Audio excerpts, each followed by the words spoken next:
Alright, here's our ugly old Overflow tank from the '88 Renix Jeep, and we're going to use it as an unpressurized overflow tank. So here is the process. The line that goes from just under the radiator cap to a tank like that is really thin walled and stuff, and I couldn't find any of it. I need 6 foot, and they only had 2 foot pieces. So this is, you guys can see that, fuel vapor. Actually, somewhere on here it says fuel injection. Yeah, there it is upside down.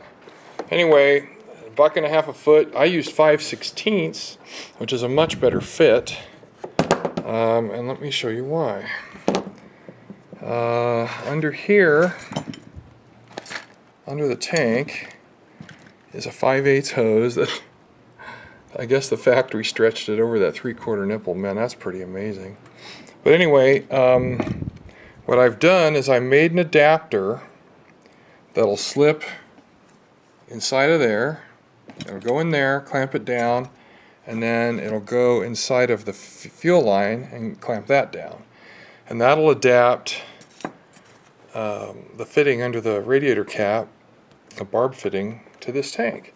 Now it won't be pressurized because this will still be open. So what that's going to have on it is a chunk of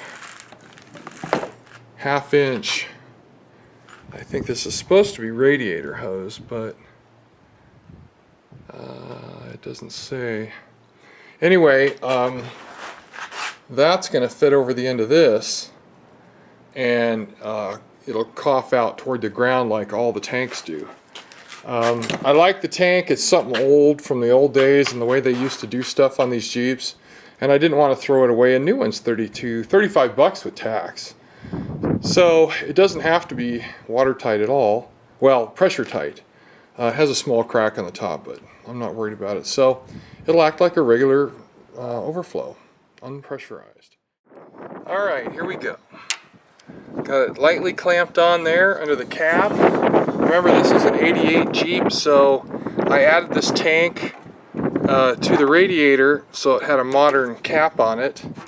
This is fuel injection line. I tried for the life of me to get regular coolant overflow hose, and I couldn't find it anywhere in a 6 foot length or longer. So I routed it here. Goes by the battery, goes under here, and you can see the clamp shining back at us. I twisted the hose around on the bottom of this tank so it's aimed kind of at an angle out like that. So it's a nice smooth transition. This goes here. The overflow's got 2 foot of radiator hose. It just goes down in case it needs to puke, and you need to top it off. You can top it off here or over there. Since this is higher, it probably needs to be done at least a little up here until it gets fully, all the air gets burped out. I think it's probably okay because of the testing I've done earlier. But anyway, all I need is put the rubber strap on here, and that's done. Happy days. This fucking hose, sorry, this hose was like $11. It was $1.50 a foot, and that sucks. Could have used vinyl, but PVC vinyl hose is only rated to, I don't know, 125 degrees, so it gets hot and it'll let go. So I need to strap it down in here, anchor it down, obviously, but that's for later because we're not driving it. The other thing I thought of is this PVC connection here is all rotted and stuff. This is the same size as a 1/2 inch heater hose.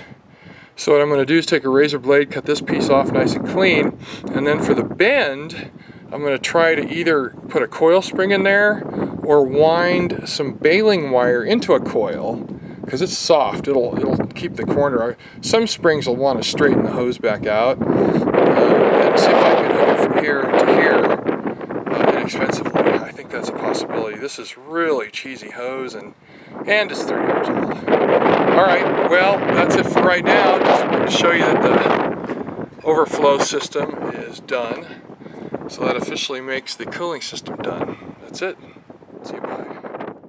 Alright, one other thing is I took some engine cleaner and I sprayed the pump down everywhere, and now it's nice and dry, but there's a leak here somewhere. Power steering fluid leak. And the hose clamp right here, it was kind of loose. So I cranked on a little bit, not bad, with a socket and a ratchet, nice and easy, and it did tighten up quite a bit. So that might have been the leak. That's the return line. It's not high pressure, but it's soaking wet around here. This pump is all wet and everything. So we'll see what happens next. See you, bye.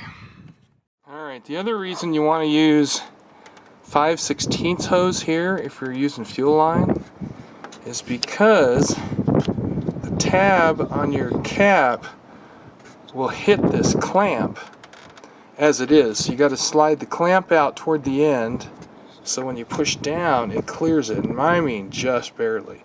If you were using 3/8 hose, it wouldn't clear. You'd have a hell of a time getting your cap on and off, and that matters. All right, see you, bye.